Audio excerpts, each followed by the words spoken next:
Hi, everyone. Welcome back to another amazing episode on the Unleashing Potentials podcast. My name is Bernadette Desir, and I'm your host. And joining me today is Jim Bernardo, all the way from sunny, hot Mexico, correct? Correct. Not And so. yeah, we were talking about the temperature difference. Can you tell us what's the temperature where you are? Fahrenheit right now it's 71, which is give or take 20 degrees C. Oh, that's Um, nice. but it's chilly. Everything down here, all the construction down here is concrete block, Mhm. which is it holds heat in summer and it definitely gets cold in the wintertime. Yeah, So yeah. it's Yeah. actually colder inside my house than it is outside. Oh, wow. Here it's really cold. So I don't know how to convert it to Fahrenheit, but it's minus 24. It gets up to 30 something with the wind chill.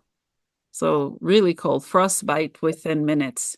Yeah, yeah, absolutely. Yeah. Well, I'm glad I'm not where you are. Yeah, yeah. Welcome to the podcast. Happy New Year. You Happy are New my first guest on the podcast for the new year. Awesome. Yeah, Awesome. yeah. So Jim, what is your story? And just tell us more about you, who you are and what you do. Sure. It's a complex, convoluted story, I guess. I'm semi-retired. I spent my working career in the technology industries, mostly in the software industry. But about 10 years ago, Bernadette, I got introduced to some men who were part of an organization called the Mankind Project. And the Mankind Project is an international organization focused on um, helping men develop emotional maturity. Um, more of the sacred masculine rather than what we hear so much about the toxic masculine. Um, I tend to dislike the word transformational because I think it gets overused to the point of meaninglessness. But the foundational event in Mankind Project is a weekend experience that is structured around Carl Jung's archetypes of the king, the lover, the warrior, the magician, and Joseph Campbell's cultural mythology of the hero's journey. So a separation from community, a descent, an ordeal, an initiation, a return. And on my weekend, I walked away from my weekend feeling like I had been sleepwalking through the first 55 years of my life. It was that, forgive me, transformational for Mhm. me. And so I got very actively involved with the Mankind Project. I would go back and staff weekends for other men, for other new men. And the Mankind Project sponsors men's groups that meet all over the world. And we would train men that if they're facilitating another man through a piece of work in group, to be very careful to not traumatize or re traumatize the man because we're not trauma experts. And so at some point after having gone through my own weekend, I chose to sit through a trauma recovery coaching certification program. And I wanted my focus to be on men because I am one, right? I'm not a woman. And as much as I can understand, I don't come from a woman's perspective, right? Um, in going through that program, as you can well imagine, I had the opportunity to uncover and handle some of my own childhood trauma. And I learned a great many things about us men that I didn't necessarily realize. And so at some point, well, so I'm devoting much of my retirement, first of all, to some one-on-one coaching of men, but more broadly to sharing these messages and providing support to men in groups, in seminars, webinars, weekend experiences, what have you. And I remember sitting down talking with a friend of mine about what I was thinking about doing. And I said, after I get some of this other stuff under my belt, I'm going to write a book. And she looked at me, she had a smile on her face, and she said, "No, you need to write the book now." And so I did. And the book it's on Amazon. It's called Echoes of Broken Skies. And in doing the research for the book, one of the first things that I uncovered was a statistic from the U.S. Centers for Disease Control and Prevention that came from the year 2020. In the United States, men are 49% of the population, yet they're 80% of successful suicides. And that kind of set me back on my heels a little bit. I started looking into suicide statistics among men around the world. And what I found was that that statistic is pretty consistent. So no matter where you're looking in the world, three-quarters or more of men three-quarters or more of successful suicides are by men.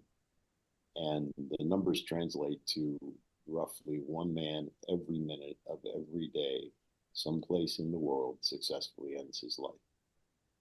So I got really, really interested in, why that's so. And, what I learned is that a lot of the experiences that we men have as boys are small t traumas. There's a therapist and author out of New England by the name of Terry Real who wrote the first ever book on male depression in the early 1990s. And that book was called, which I love the title, I Don't Want to Talk About It. And he leans heavily into a lot of the research that's out there. And he talks about things like there were some researchers who got together some newborn babies, 24 hours old, and they chose these babies to be of similar size and build and so on. And then they brought a bunch of adults through to look at these babies, 24 hours old, not 6 months, not 2 years, barely born. And they told half of the adults that these babies were all girls, and they told the other half that these babies were all boys. The adults who believed they were looking at girls said things like they were more fragile, more delicately built, et cetera, et cetera. The ones who thought they were looking at boys described them as being stronger, bigger boned, all those kinds of things. So they had nothing to go on in making those judgments other than they had been told they were boys or they were girls. There was another piece of research that was done where they taped I can't remember if it was a 6 month or 9 month old baby playing with some toys, and a buzzer goes off, and the baby begins to cry. Same kind of thing. They told half the adults that the baby was a girl. They told the other half the baby was a boy. Well, the ones who thought they were looking at a girl said things like, "Oh, poor thing, she's so upset. Somebody needs to pick her up and hold her." And the ones who thought they were looking at a boy said things like, "Boys don't cry. He needs to toughen up." Right? So Terry's point in sharing those things is that we treat boys differently from how we treat girls from birth. And he goes further to say that we presume femininity in girls, but we confer masculinity in boys. So, and because we confer it, we can withdraw it. So Jim's the guy's guy. Everybody wants to be like him in school until that day in physical education class when everybody has to shimmy up a rope and Jim can't do it. And then he's a weakling, he's a pussy, he's, all these pejorative things that we would say. So we withdraw this idea that Jim's a guy's guy. Right? And he further makes the point that though we don't think of, and I've seen this in my practice, right? Though we don't think of those kinds of things in childhood necessarily as traumatic, sort of little t traumas, he said, in fact, they are. And,